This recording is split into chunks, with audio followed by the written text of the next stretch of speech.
여러분, 아주 작은 것 안에 어마어마한 힘이 숨겨져 있다면 어떨 것 같으세요? 오늘 우리가 함께 살펴볼 고대의 한 이야기가 바로 그 비밀에 대한 겁니다. 한번 들어가 볼까요? 세상에서 가장 강한 게 뭐라고 생각하세요? 대부분은 돈이나 권력 아니면 엄청난 군사력 같은 걸 떠올리시겠죠? 그런데요, 오늘 이야기에서는요, 정말 상상도 못한 아주 놀라운 답을 우리에게 던져줍니다. 자, 그럼 이야기의 첫 부분, 바로 한 아버지의 절박함입니다. 모든 일은요, 아들을 너무나 사랑했던 한 아버지의 간절한 마음에서 시작돼요. 이 아버지에게는 아들이 하나 있었는데 이 아이가 정말 심한 발작으로 너무나 고통스러워하고 있었어요. 부모 입장에서 자식이 그렇게 아픈 걸 지켜보는 것만큼 힘든 일이 또 있을까요? 그래서 이 이야기가 처음부터 굉장히 마음 아프게 다가오는 거죠. 자, 다음은 제자들의 실패입니다. 아버지가 어떻게든 희망을 찾아보려고 애썼지만 안타깝게도 그 희망이 꺾이고 맙니다.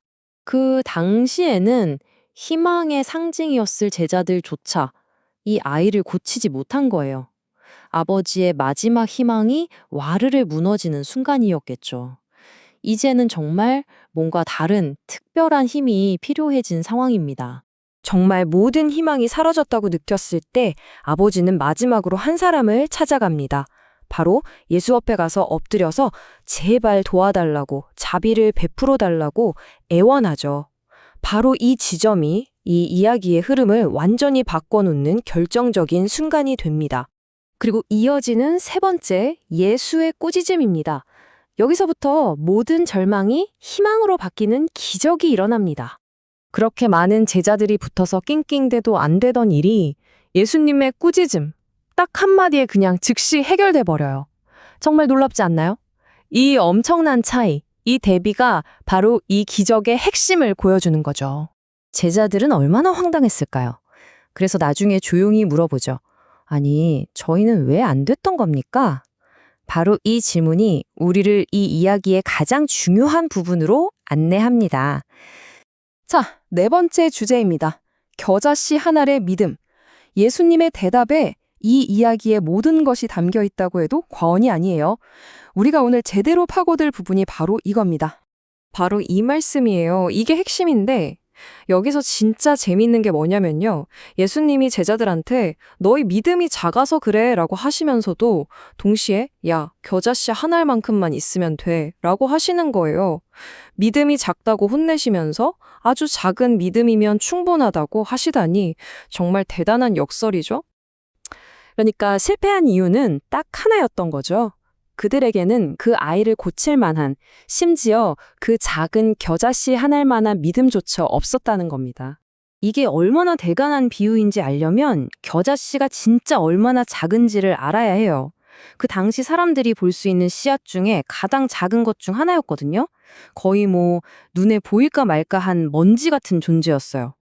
자, 한번 보세요. 이 비교가 정말 기가 막힙니다. 한쪽에는 진짜 눈에도 잘 안 띄는 이 작은 겨자씨가 있고 다른 쪽에는 꿈쩍도 안 할 것 같은 저 거대한 산이 있어요. 이 이야기가 하고 싶은 말은 이거예요. 바로 그 보잘것없는 작은 믿음 하나가 저 불가능해 보이는 산더미 같은 문제도 옮겨버릴 수 있는 어마어마한 힘을 가졌다는 거죠.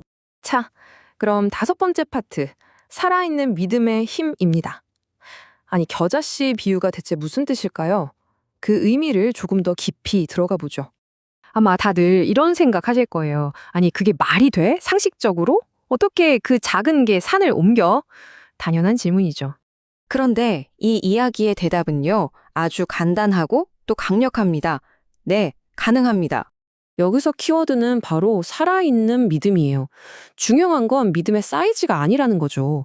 양이 아니라 그 안에 생명력이 있느냐 없느냐, 바로 그거예요. 아무리 작은 씨앗이라도 그 안에 생명이 있으면 싹을 틔우잖아요. 그것처럼 아주 작은 믿음이라도 그게 살아있기만 하다면 하나님의 능력이 나타나는 통로가 된다. 바로 이겁니다.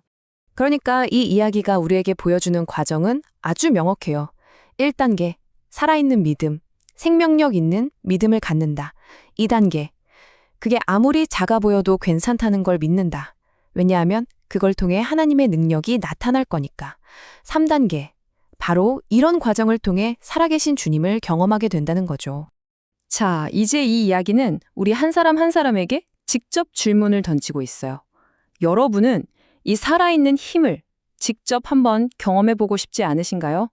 만약 그렇다면 이 이야기가 주는 마지막 메시지는 우리에게 던지는 도전과도 같아요. 크기에 집착하지 마세요. 살아있는 믿음을 보여주세요. 하는 거죠. 가장 작은 씨앗이 가장 큰 산을 옮길 수 있다는 이 엄청난 가능성 꼭 기억하셨으면 좋겠습니다.